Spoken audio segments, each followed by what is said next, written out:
आज खेल महाकुंभ इसका ये दूसरा चरण है।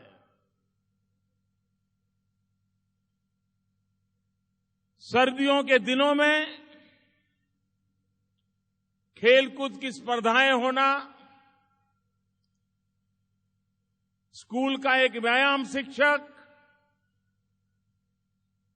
अपनी क्षमता के अनुसार उस कार्य को करता था। कभी कभी तो पूरी स्कूल भी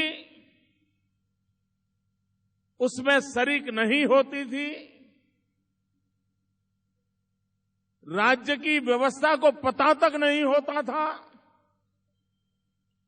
कि कहां खेल चल रहे हैं, कौन खेल रहा है, कौन जीत रहा है, किस खेल के अंदर किसकी क्या क्षमता है। एक प्रकार से इस पूरे क्षेत्र को भगवान भरोसे छोड़ दिया गया था। जो मां बाप जागरूक थे, जो खिलाड़ी कुछ करने का इरादा रखता था, जिस स्कूल के अंदर इस प्रकार का कल्चर था, वहां तो खेलकूद पनपता था।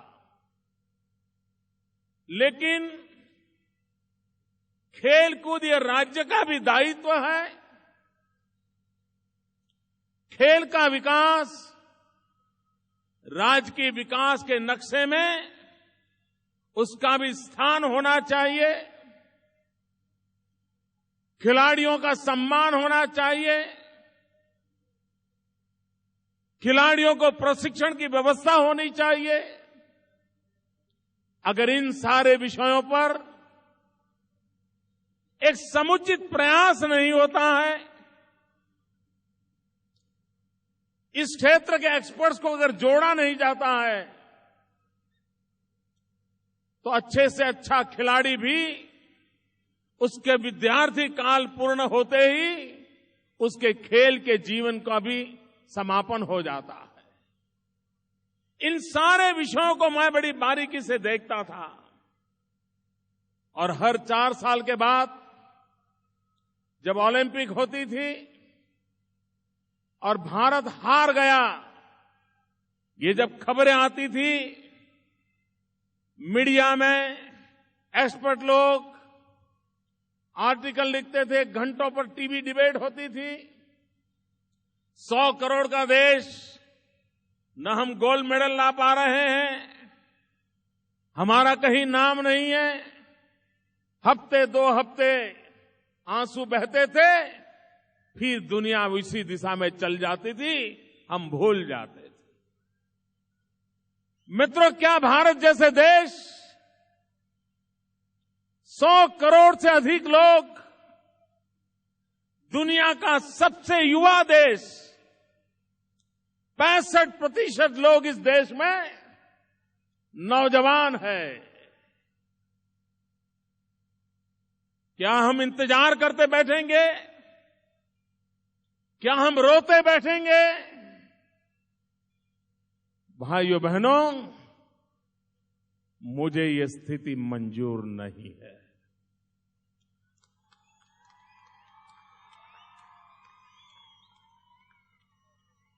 कम से कम कोशिश तो करें। परिणाम कुछ भी हो सकता है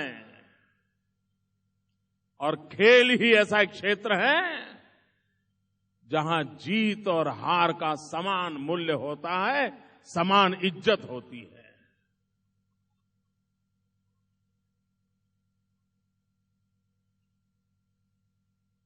कोई जीते हारे, खेल कभी हारता नहीं है। खिलाड़ी की जीत या हार होती है। और इसलिए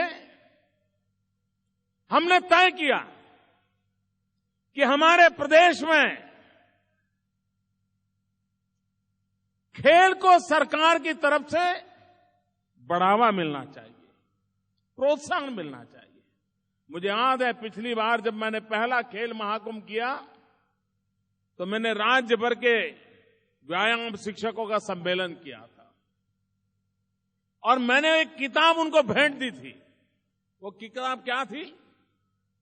खेल के मैदान कैसे होने चाहिए, नाप कैसा होना चाहिए, सीमांकन कैसा होना चाहिए, रूल्स क्या होने चाहिए, क्योंकि ये सारी चीजें उपलब्ध ही नहीं थी, क्योंकि ये स्कूल पर छोड़ दिया था विषय। एक एक विषय में रुचि लेने लगे लोग, एक्सपर्टाइज आने लगी, ह्यूमन रिसोर्स डेवलपमेंट होने लगा। खेल के मैदान के बाहर भी खेल मैनेजमेंट का एक बहुत बड़ा क्षेत्र होता है। और ये सब जब चीजें देखी तो हमें लगा कि इन चीजों को इंस्टीट्यूशनलाइज करना चाहिए और उसी विचार में से तय किया है हम गुजरात के अंदर एक अलग स्पोर्ट्स यूनिवर्सिटी बनाएंगे। पिछली बार असेंबली में हमने इसका फैसला कर लिया है।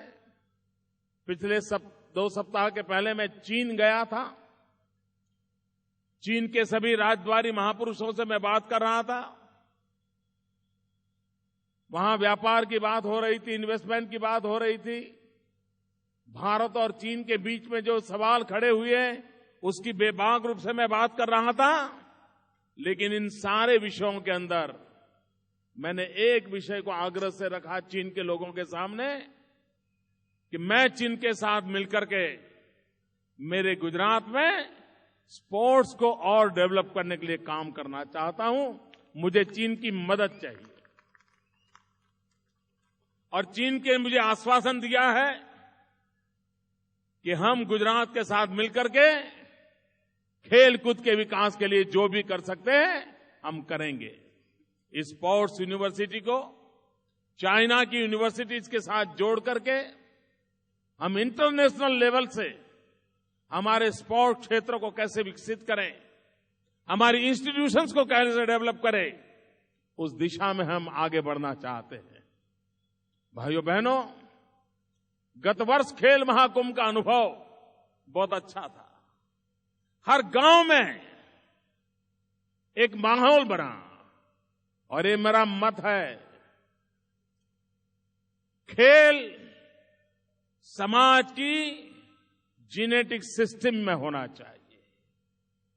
खेल हमारी रगों में होना चाहिए और जब तक हमारी रगों में नहीं होता है तब तक खेल दिली आने की संभावना नहीं होती है। जब तक स्पोर्ट्स नहीं होते हैं तब तक स्पोर्ट्समैन स्पिरिट की संभावना नहीं होती है। और स्पोर्ट्समैन स्पिरिट सिर्फ खेल के मैदान का विषय नहीं है, वो जीवन जीने का एक कौशल्य होता है और उस कौशल्य को पाना है तो हमने स्पोर्ट्स को हमारी रगों में लाना पड़ेगा, हमारे जीन में लाना पड़ेगा। और इस खेल महाकुंभ के प्रयास के माध्यम से हम उस दिशा में जाने का प्रयास कर रहे हैं। भाइयों बहनों, आने वाले दिनों में हम कई इंस्टीट्यूशंस को डेवलप करना चाहते हैं। खिलाड़ियों का न्यूट्रिशन एक अपने आप में एक अलग फैकल्टी है। बड़ौदा की एमएस यूनिवर्सिटी इस क्षेत्र में बहुत काम करती है। हम चाहते हैं कि उसका व्याप बढ़े और पूरे हिंदुस्तान के अंदर हम एमएस यूनिवर्सिटी के माध्यम से खेल जगत के लोगों के न्यूट्रिशन के विषय पर हम बहुत ही सुचारू ढंग से संशोधन करते हुए हम क्या दे सकते हैं। बदलते हुए युग में वो कौन सी चीजें उसे मिले ताकि हमारे खिलाड़ियों के लिए उनके शरीर की चिंता करने का काम हमारे साथ हो सके। मित्रों, खिलाड़ी के लिए जितनी शरीर की दक्षता आवश्यक होती है उतनी ही मन की स्वस्थता आवश्यक होती है। शरीर खेल नहीं जिताता है, मन जो है वो खेल में विजयी बनाता है। और जिसके अंदर कॉन्करिंग मेंटालिटी नहीं है, जिसके अंदर विजिगीषु मनोवृत्ति नहीं है, जो अपने लक्ष्य के कभी हिलता नहीं है, वही खेल में सफल होता है। शरीर तो उसको फॉलो करता है। मन है जो जिताता है। ये पूरा मनोविज्ञान होता है और विजय में मनोविज्ञान का बहुत बड़ा रोल रहता है। और उस मन की स्थिति के लिए योग एक बहुत बड़ी शक्ति है। और इसलिए हमने सभी स्कूलों में योग को उनके सिलेबस का हिस्सा बनाया है, जो उसके मन को तैयार करे। और मेरे 6 करोड़ गुजराती मन से अगर विजयी होने का संकल्प करें, जीवन के हर क्षेत्र में विजयी होने का संकल्प करें, हमारी नई पीढ़ी उस विजय यात्रा को आगे बढ़ाने के लिए तैयार हो, तो भाइयों बहनों, गुजरात नई ऊंचाइयों को पार कर सकता है। कल से खेल महाकुंभ के अंतर्गत प्रत्यक्ष खेल शुरू होंगे। 1 महीने भर पूरे गुजरात में खेल समाज जीवन की चर्चा का विषय बनने वाला है। मेरा नागरिकों से अनुरोध है, आपके नजदीक में जहां पर भी खेल हो रहे हैं, आप वहां जाइए, तालियां बजा करके भी खिलाड़ियों को प्रोत्साहित कीजिए। अगर समाज इसमें जुड़ता नहीं है, तो भाइयों बहनों, उन खिलाड़ियों का भी हौसला बुलंद नहीं होता है। मुझे पूरे गुजरात को इसमें जोड़ना है। मैदान के बगल में खड़े रह करके उन खिलाड़ियों के पसीने की महक देखिए, आपका पूरा दिन अच्छा चला जाएगा। मैं आपको वादा करता हूं, आपकी थकान उतर जाएगी दोस्तों। और इसलिए मेरी नागरिकों से विनती है कि खेल महाकुंभ उस मैदान का अवसर न बने, वो पूरे गांव का अवसर बनना चाहिए, उस इलाके का अवसर बनना चाहिए। एक उत्सव के माहौल में हम अपने नौजवानों को प्रोत्साहित करें, वो माहौल बनाए। मैं खिलाड़ियों से अनुरोध करना चाहता हूं, मैं उनके टीचर्स को अनुरोध करना चाहता हूं, मैं उनके कोचिज को अनुरोध करना चाहता हूं, हार और जीत वो हमारे लिए कटुता का कारण नहीं बनना चाहिए। अगर डिसिप्लिन नहीं है, कहीं हमें लगता भी है, एक पल ये भी लग जाए कि मेरे साथ अन्याय हो गया है, हमारी टीम को गलत आउट कर दिया है, मुझे विश्वास है एम्पायर पूरी तरह काम करेंगे। लेकिन फिर भी खिलाड़ी की कसौटी तो उसमें है कि वो अपनी डिसिप्लिन को तोड़े नहीं। 21 लाख खिलाड़ी खेलने वाले हैं, भांति भांति के स्वभाव के लोग होंगे। गुजरात इस बात में भी अपना नाम रोशन करें कि कहीं पर भी खेलते समय टकराव नहीं होगा, कहीं पर भी खेलते समय कटुता नहीं होगी। और जब खेल पूरा होगा, तब आनंद उत्साह के साथ, एक भाईचारे के साथ, खेल जिंदाबाद, खिलाड़ी उसके लिए आनंद लेकर के चलेगा। तो मैं समझता हूं ये गुजरात में भाईचारा बढ़ाने का एक बहुत बड़ा अवसर बनने वाला है।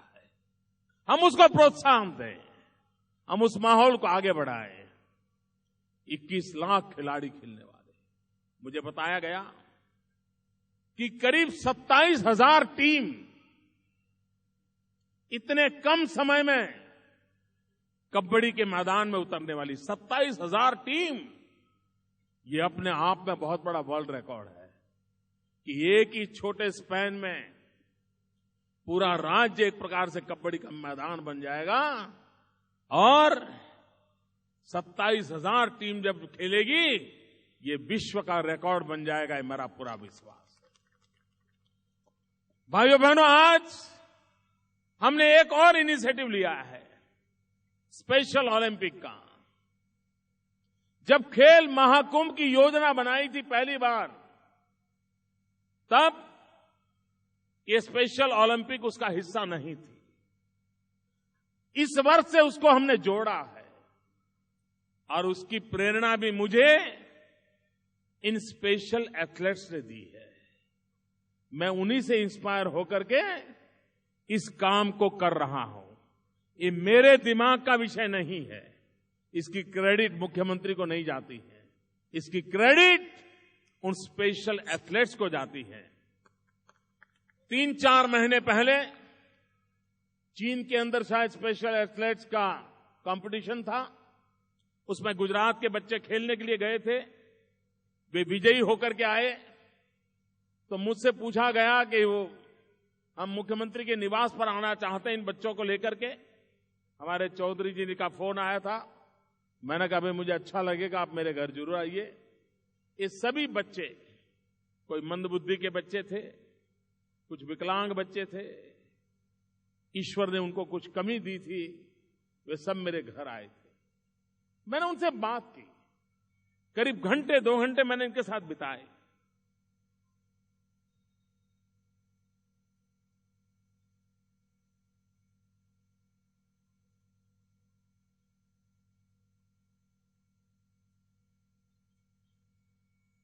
It touched my heart.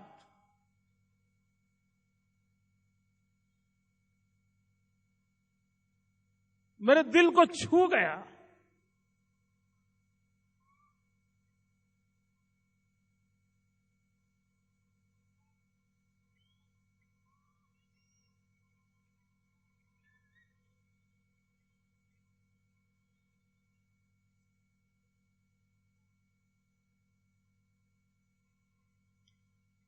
और उसी दिन मैंने तय किया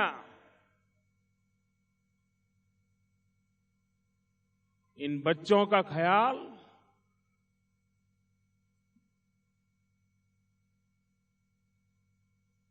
सिर्फ उनका परिवार नहीं, पूरा समाज करेगा।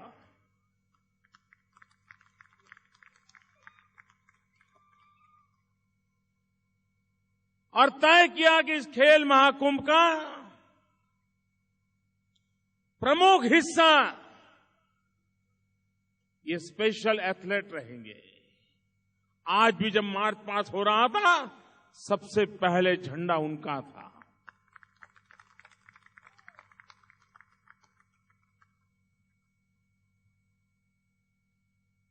मेरी सबसे अनुप्रार्थना है कि जहां इन बच्चों के खेल हो रहे हैं, हम बड़े प्यार से उनको वहां जाएं, उनको प्रोत्साहित करें। मैंने उन बच्चों का कॉन्फिडेंस लेवल देखा था जो जीत करके आए थे। सारे गोल्ड मेडल अपने शरीर पे लगाए हुए, इतने शान के साथ, कॉन्फिडेंस के साथ मुझसे अपना परिचय दे रहे थे, जो भी उनकी टूटी फूटी भाषा थी। मैं चाहता हूं पूरा गुजरात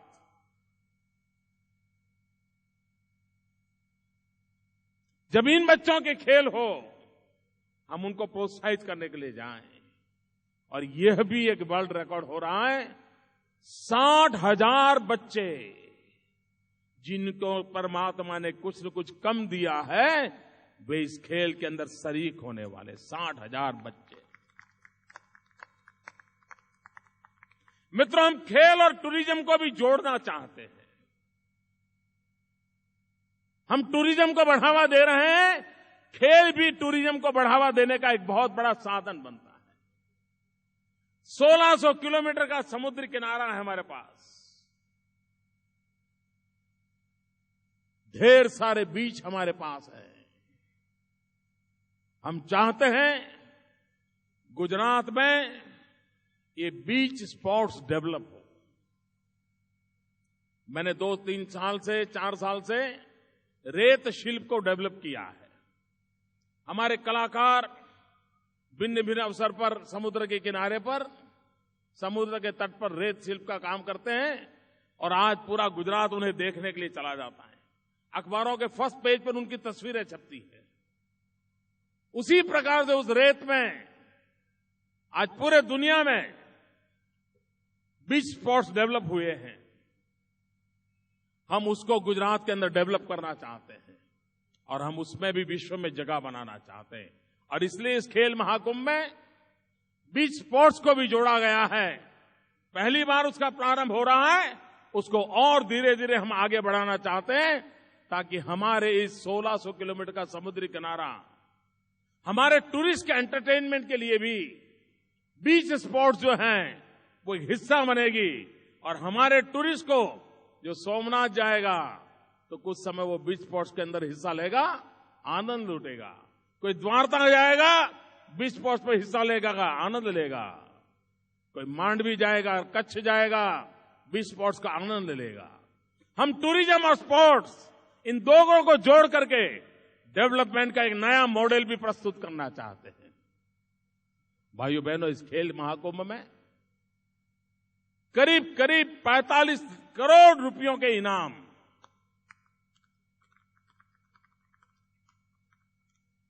हर गांव में कोई कोई इनाम पहुंचने वाला है, हर खिलाड़ी का सम्मान होने वाला है।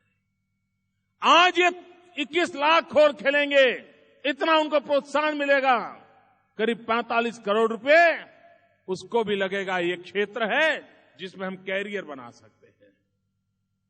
स्पोर्ट्स एक बहुत बड़ा क्षेत्र है मित्रों,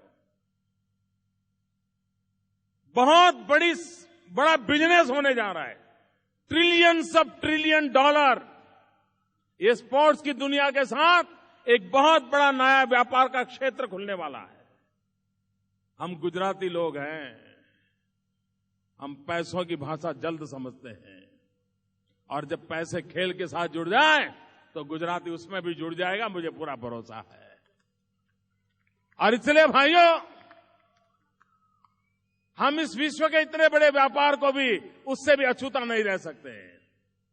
हम उसमें भी अपने मुंडी डालना चाहते हैं।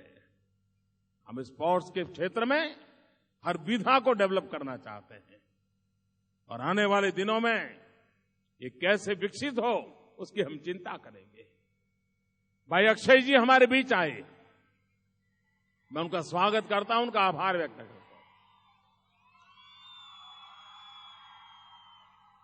मुझे उनके साथ जब जब बात करने का अवसर मिला है, मैंने देखा है कि खेल के प्रति उनका जो कमिटमेंट है वो काबिले-दाद है। अभी भी इतने सारे प्रयोग चल रहे थे। कोई यहां रॉप मलखम कर रहा था, कोई मलखम कर रहा था, कहीं बॉडी बिल्डर वहां खेल कर रहे थे, सब चल रहा था। लेकिन जैसे ही जूडो कराटे वाले आए, अक्षय जी खड़े हो गए।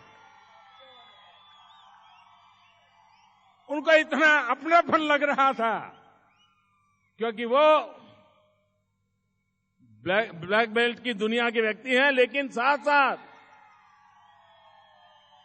आज भी उसके लिए वो समय देते हैं और मेरे पीछे बराबर लगे हैं कि मोदी जी गुजरात में तो मार्शल आर्ट होना ही चाहिए।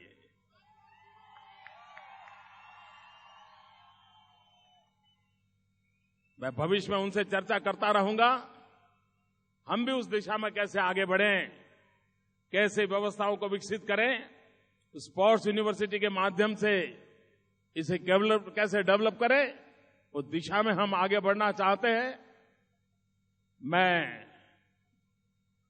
इन 21 लाख खिलाड़ियों को, सभी स्कूल के हमारे टीचर्स को, व्यवस्थापकों को, युवक सेवा सांस्कृतिक विभाग के सभी मित्रों को, इसमें हम पुलिस के मित्रों को भी जोड़ते हैं स्पोर्ट्स की दुनिया में, उनको भी इस काम को बराबर सुचारू रूप से ऑर्गेनाइज करने के लिए और आने वाले महीने भर इसको सुचारू रूप से चलाने के लिए मैं अंतर से बहुत बहुत शुभकामनाएं देता हूं।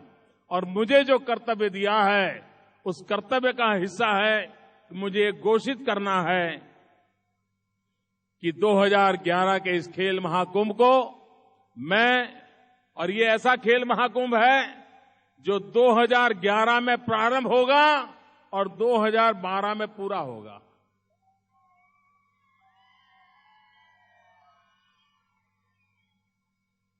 हूं खेल महाकुंभ 2011 खुल्लो मुकायलो जाहिर करूं छू।